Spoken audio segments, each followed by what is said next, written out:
નમસ્કાર મિત્રો, અમારા નવા વિડીયોમાં આપ સૌનું હાર્દિક સ્વાગત છે। તો આજે આપણે વાત કરીએ અકલ્પનીય સંબંધો બનેલ એક સત્ય ઘટના વિશે। આ વર્ષે સ્કૂલની સંખ્યામાં ધરખમ વધારો થયો હતો। શહેરની પ્રથમ હરોળમાં આ સ્કૂલનું નામ આવતું હતું। પ્રાર્થના હોલ ખીસોખીસ ભરાયેલો હતો। વિશાળ સંખ્યામાં એક વિદ્યાર્થી એવો હતો જેમનું મન કલ્પનાઓથી ભરેલું લીલુંછમ હતું। મનમાં અનેક તરંગો ઉછળી રહી હતી। કેટલીય અભિલાષાઓથી છલોછલ છલકતું મન અને મનની તરંગોમાં ઉડવાની એક શક્તિ પ્રદાન કરતું માધ્યમ એટલે સ્કૂલનું સ્વચ્છ વાતાવરણ। નર્સરીથી માંડી હાયર સેકન્ડરી સુધીના વિદ્યાર્થીઓમાં કંઈક નવું કરવા માટે જન્મ લેતું એક બીજ એટલે સ્કૂલ। બાળકો માટેનું બીજું ઘર એટલે સ્કૂલ। એક સરખો સૂર, લયબદ્ધ અને તાલબદ્ધ ગવાતી પ્રાર્થના। નૈયા ઝુકાવી મેં તો જોજે ડૂબી જાય ના। પ્રાર્થનાના ગવાતા શબ્દોને મનમાં ને મનમાં ગણગણાતા વિદ્યાર્થીઓ પોતાના હૃદયને પવિત્ર બનાવી રહ્યા હતા। એક સરખો ગણવેશ પહેરી લાઇનમાં ઊભા રહેલા વિદ્યાર્થીઓથી સ્કૂલનું સૌંદર્ય અદ્ભુત લાગી રહ્યું હતું। પ્રાર્થના પછી એક સરખી લાઇન બનાવીને ક્લાસરૂમમાં જતા વિદ્યાર્થીઓ વચ્ચે ધીમી અવાજમાં શરૂ થયેલો કોલાહલ, શિક્ષકો વચ્ચે ચાલી રહેલી થોડી ગપછપ। ખરેખર સ્કૂલનું વાતાવરણ અદ્ભુત અને અલૌકિક હોય છે। આ સ્કૂલ સારા અને શિક્ષિત ઘરના લોકોની પ્રથમ પસંદગી હતી।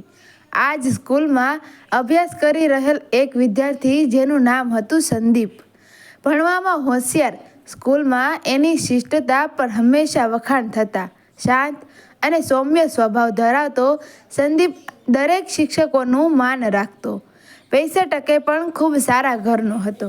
સાયન્સના એક શિક્ષક જેમનું નામ હતું વિરેન્દ્ર સર, જેમના મનમાં સંદીપને લઈને ગજબ મેલ ભરાયો હતો।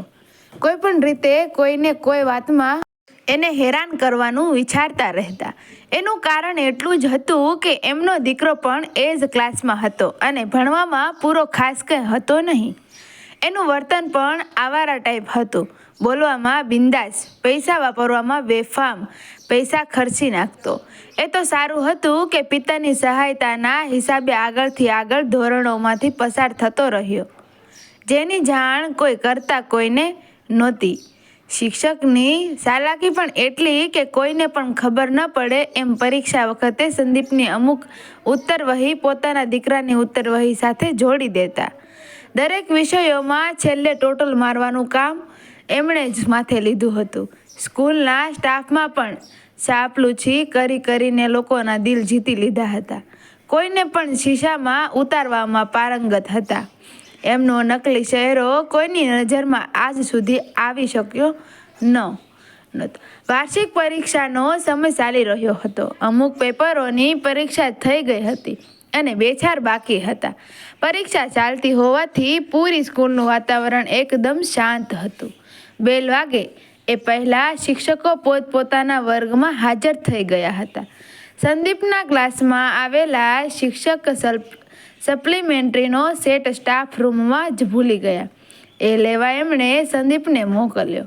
એ સમયે સ્ટાફ રૂમમાં વિરેન્દ્ર સર એકલા જ હતા અને એ કોઈ ગહન કાર્યમાં ડૂબેલા હોય એવું લાગ્યું।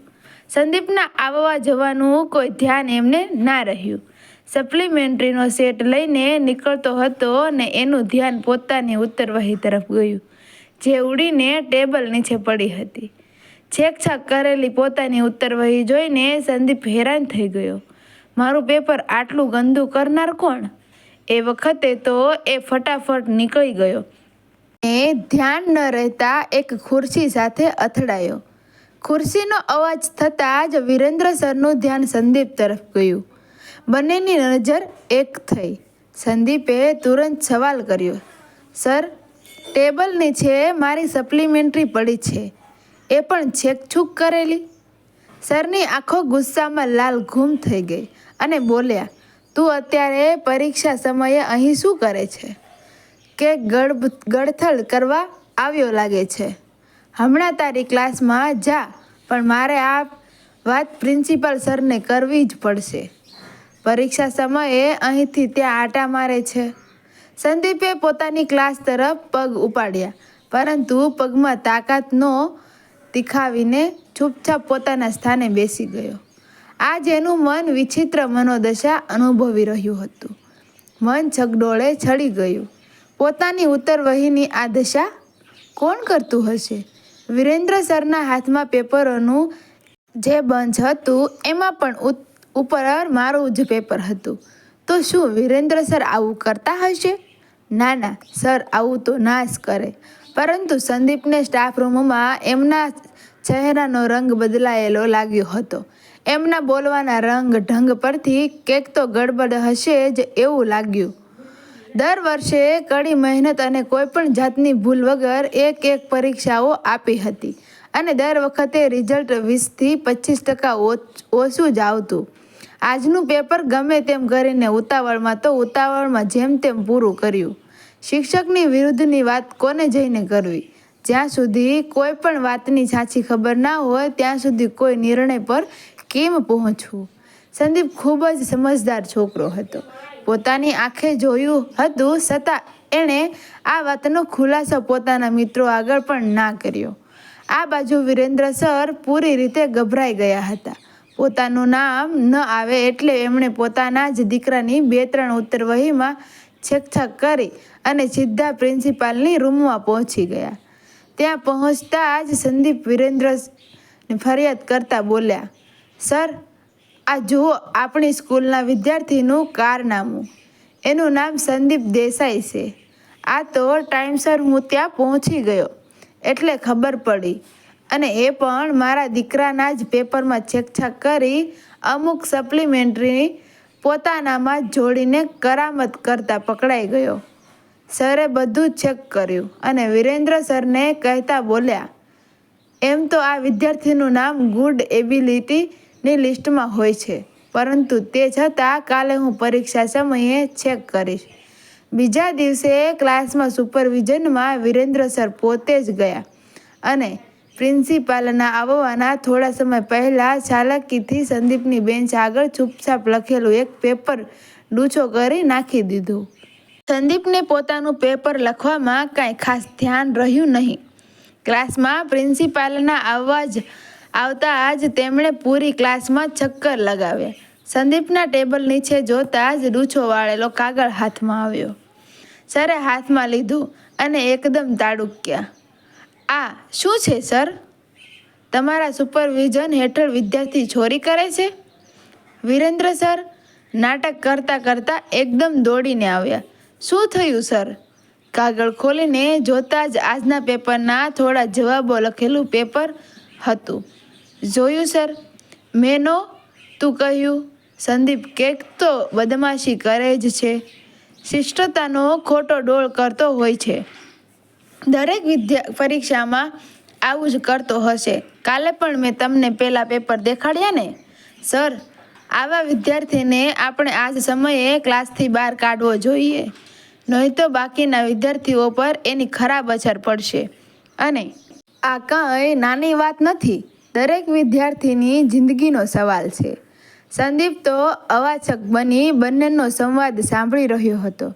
શું બોલવું, શું નહીં, કાંઈ સમજાતું જ નહોતું. પોતાનો કોઈ વાક જ નથી તો પછી આ સર મારી પાછળ કેમ પડ્યા છે?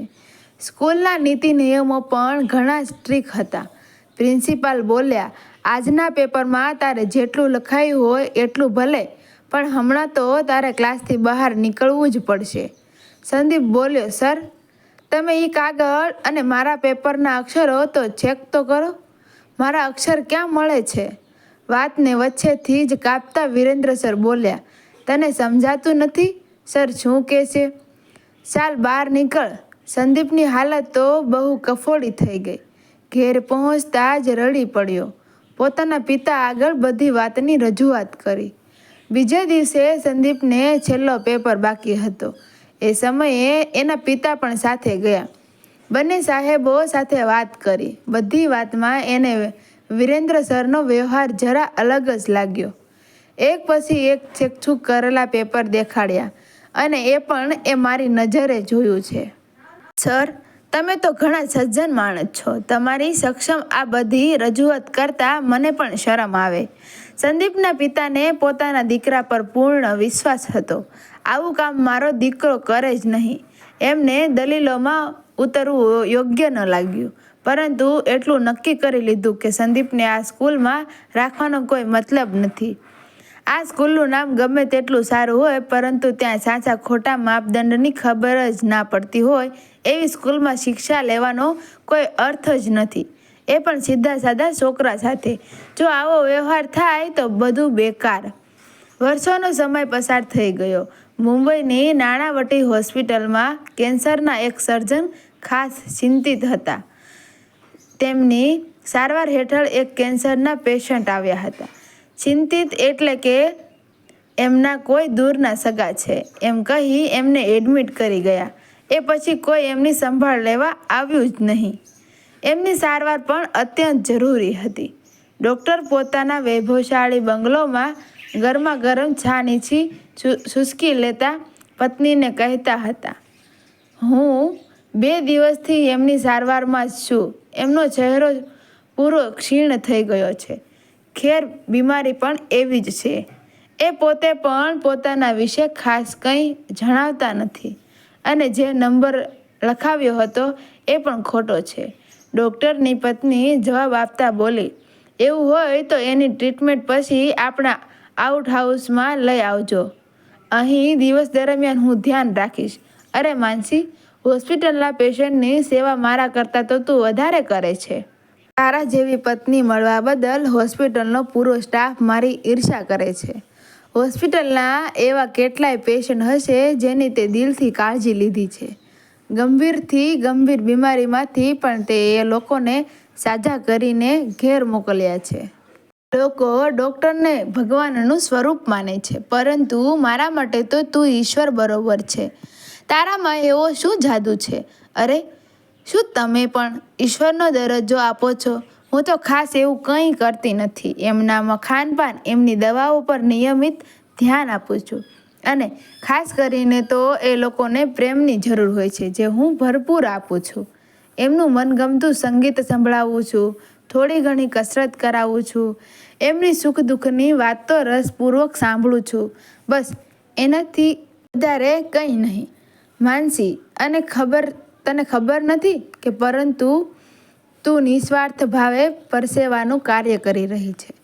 આપણો આટલો પૈસો શું કામનો? થોડુંક તો સેવા કાર્યમાં વાપરીએ તો પણ ક્યાં ખૂટી જવાનું છે.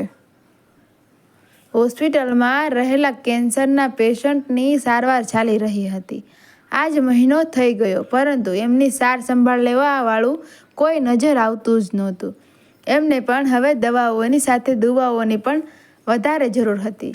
ડૉક્ટર સાહેબે પોતાની પત્નીના કહેવાથી એમને ઘેર લઈ આવ્યા. માનસી આવા દરેક પેશન્ટની ખૂબ દિલથી કાળજી લેતી. એમાં પણ પેશન્ટના કોઈ પુરુષ હોય તો એ પોતાના કામવાળીના દીકરાની મદદ લેતી. સવારની ગરમા ગરમ છાથી લઈને રાતે ગરમા ગરમ હળદરવાળા દૂધ સાથે દવાઓ આપી પછી વિશ્રામ લેતી. સવાર સાંજ સાદું સાત્વિક ભોજન આપતી. વચ્ચે વચ્ચે ઘરનો તૈયાર કરેલો ઉકાળો. એમ પણ કોઈ ઇમરજન્સી ટ્રીટમેન્ટ જરૂર પડતી હોય તો ડૉક્ટરનું જ ઘર હતું. ડૉક્ટર પોતે પણ ગમે તેટલા થાકેલા હોય તો પણ રાતે આવીને નિયમિત ચેકઅપ કરી લેતા. ધીરે ધીરે પેશન્ટની તબિયતમાં ખાસો એવો ફરક દેખાવા લાગ્યો. માનસી એમની સાથે અલગ મલકની વાતો કરતી અને એમનું મન હળવું કરતી. હવે તો પેશન્ટને પણ માનસીની વાતોમાં રસ પડવા લાગ્યો. એક દિવસ વાતોમાં એ બોલ્યા, દીકરા, તું અને તારા એ ડૉક્ટર બંને જણા ઈશ્વરના દૂત સમાન છો. મારી આ માંદગી દરમિયાન મારો દીકરો મને અહીં આવીને મૂકી ગયો, અને એ પછી એક પણ વાર મોઢું નથી દેખાડ્યું.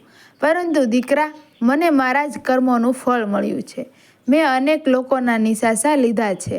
મારા ઉદ્ધતાઈ ભર્યા સ્વભાવને કારણે મેં ઘણા લોકોને હેરાન કર્યા છે. મારો ભૂતકાળ જ એટલો ખરાબ હતો જેની વાવેણી જ નકલી હતી. મારા જ હાથે મેં મારો સંસાર બગાડ્યો છે, તો પછી મારું ભવિષ્ય ઉજ્જવળ ક્યાંથી હોવાનું? દરેક મનુષ્યને કરેલા દુષ્કર્મોના ભોગ બનવું જ પડે છે. આ હોસ્પિટલમાં એડમિટેડ થયો એ વખતે તો મને ખાસ કંઈ ધ્યાન પણ નહોતું કે કોણ ડૉક્ટર છે, એમનું શું નામ છે. માનસી દાદાની વાતને વચ્ચેથી જ અટકાવતા બોલી, બસ દાદા, બસ હવે તમે આરામ કરો. ડૉક્ટર સાહેબ આવશે તો મને વઢશે. દીકરા, તારા એ ડૉક્ટર સાહેબનું નામ શું? એ તો કહે. સંદીપ દેસાઈ નામ છે. એમનું મુંબઈમાં ખૂબ મોટું નામ છે. એમનું બસ ઈશ્વરના આશીર્વાદ છે. સંદીપ દેસાઈ નામ કાન પર પડતા જ દાદા પોતાની જગ્યા પર બેઠા થઈ ગયા. શહેરના છે, ક્યાંથી ભણ્યા, બધી જ વિગત માનસીથી જાણી લીધી. દાદા પોતાના નસીબ પોતાની જાતને ધુતકારવા લાગ્યા. પોતાની જાત પ્રત્યે નફરત ઊભી થઈ ગઈ હતી અને એમાં પણ ડૉક્ટર અને તેમના પત્નીનો પેશન્ટ પ્રત્યેનો વ્યવહાર જમીન આસમાનનો ફરક હતો. પોતાના સ્વભાવ અને આ ડૉક્ટરના સ્વભાવ વચ્ચે ડૉક્ટરને લોકો ધરતી પરનો ઈશ્વર માને છે, પરંતુ આ બંને તો માણસ અકલ્પનીય છે. મેં જિંદગીમાં ધર્મના નામે ધતિંગ કર્યું. મારી જ કારકિર્દીને શૂન્યતાની તરફ લઈ જનાર હું પોતે જ. હું એટલે વિરેન્દ્ર, એ જ વિરેન્દ્ર જેમણે સંદીપ ઉપર ખોટા આરોપ લગાડ્યા હતા, જેના કારણે મજબૂર બની એને સ્કૂલ છોડવી પડી હતી. ધિક્કાર છે મારી જાતને, ધૂળ પડે મારી જિંદગીમાં. એમ તો ઈશ્વરે મને મારા કર્મોનું ફળ આપી જ દીધું હતું. પરિવારથી વિખૂટો પડી ગયો. પત્ની સાથે છૂટાછેડા થઈ ગયા હતા. દીકરો જે પોતાની પાસે હતો એ પણ કેન્સરની બીમારીનું નામ સાંભળતા જ અહીં છોડીને ચાલ્યો ગયો. અને આ ડૉક્ટર તો ધર્મની ધજા લહેરાવી છે. પોતાના નામનો ક્યાંય દુરુપયોગ કર્યો જ નહીં. બંનેના ચહેરા પર લેશ માત્ર અહંકાર નહોતી. ડૉક્ટરની પત્ની તો હાઉસવાઈફ હોવા છતાં દિલોજાનથી લોકોની સેવા કરે છે. કેન્સરના પેશન્ટની તબિયત સુધારવા પર છે એ વાતની હોસ્પિટલમાં ખબર પડતા જ ડૉક્ટર સ્ટાફ પણ અચંબિત રહી ગયા. જેમના બચી શકવાની કોઈ આશા જ નહોતી, એમનો આવો ચમત્કાર ડૉક્ટર્સ પણ અંદરોઅંદર ચર્ચા કરતા હતા. ડૉક્ટર સંદીપ અને તેમના પત્નીનું ધૈર્ય ખરેખર મજબૂત છે. સત નમન. પ્રભુ તમને આટલા સેવાભાવી ડૉક્ટરના પગલે ચાલીશું તો આપણો પણ ઉદ્ધાર થઈ જશે. હોસ્પિટલનો સમય પૂરો થતાં જ ડૉક્ટર સંદીપ પોતાના ઘેર રવાના થયા. પોતાની આદત મુજબ પહેલાં આઉટ હાઉસના જ ગયા. માનસી પણ ત્યાં જ હતી. રૂમમાં પ્રવેશતા જોયું દાદા એકદમ ફ્રેશ થઈ રૂમમાં આટા મારી રહ્યા હતા. સંદીપના મોઢામાંથી નીકળી ગયું, શું વાત છે આજનો? એકદમ ફ્રેશ જણાવશો. માનસી, આ તો બધો તારો જ ચમત્કાર છે હો. બોલતા બોલતા ટેબલ પર પડેલું ઇન્જેક્શન તૈયાર કર્યું અને દાદાને એક હાથથી ઈશારો કરતા બોલ્યો, ચાલો હવે આજનો ડોઝ લઈ લઈએ. દાદા પલંગ પર સૂવાની જગ્યાએ ડૉક્ટરના પગ પકડી બેસી ગયો અને ધ્રુસકે રડી પડ્યો. રડતા રડતા બોલ્યો, મને માફ કરી દે સંદીપ દીકરા. દાદાના મોઢેથી પોતાનું નામ સાંભળતા જ એને અચરજ થયું. પોતાના બંને હાથોથી એણે દાદાને ઊભા કર્યા. આ શું કરો છો? હું તો ફક્ત મારી ફરજ બજાવું છું અને લોકોને સાજા કરી સહી સલામત ઘેર પહોંચાડનાર તો મારી પત્ની છે. ડૉક્ટરને વચ્ચેથી બોલતો અટકાવી દાદા બોલ્યા, દીકરા, હું તારો ગુનેગાર છું. માફીને લાયક તો નથી જ. તે હજુ મને ઓળખ્યો નથી દીકરા. સંદીપ બોલ્યો, પહેલાં તમે શાંતિથી બેસો. આમ રડશો તો ફરીથી તમારી તબિયત પર અસર થશે. રહી હવે ઓળખવાની વાત, તો એ એટલું કહીશ કે એ તો તમારા દીકરાએ હોસ્પિટલનું ફોર્મ ફિલ કર્યું હતું, એમાં ફોન નંબર ખોટો હતો, પરંતુ તમારું નામ, શહેરનું નામ અને એડ્રેસ તો એ જૂનું ને જાણીતું હતું, જે શહેર હું વર્ષો પહેલાં છોડીને આવ્યો હતો. એમ જોવા જાવ તો હું તો તમારો ઋણી છું, કેમ કે એ શહેર છોડ્યા પછી હું કાયમ માટે મુંબઈ આવી ગયો, જ્યાં મને ઘણું શીખવા મળ્યું. માનસી જેવી પત્ની મળી. સર, અગ્નિ તો કેવળ શરીરને દેવાય છે, પરંતુ સંસ્કારો હંમેશા જીવંત રહે છે. મારા માતા પિતાના સંસ્કારો હંમેશા જીવિત રહે છે. એટલે જ હું દરેકની દિલોજાનથી સેવા કરું છું. સર, તમને વાંધો ન હોય તો મેં એક આશ્રમ બનાવ્યો છે, જ્યાં આવા જરૂરિયાતમંદ લોકો રહે છે. પરંતુ હા, તમારી તબિયત પૂરી રીતે ફિટ થાય પછી જ અહીંથી બહાર નીકળવાનું છે. અને હા માનસી, આજે સર પણ આપણી સાથે જ ડિનર લેશે. કેમ, બરોબર ને સર? ભીતર સળગતા સંતાપોને બાજુને મૂકો અને તમારી નવી જિંદગી તરફ પ્રયાણ કરો. મિત્રો, વિડીયો ગમ્યો હોય તો વિડીયોને લાઈક કરજો, શેર કરજો અને અમારા આવા જ નવા વિડીયો જોવા માટે અમારી ચેનલને સબસ્ક્રાઈબ કરવાનું ભૂલશો નહીં. જય શ્રી કૃષ્ણ. રાધે રાધે. Thank you.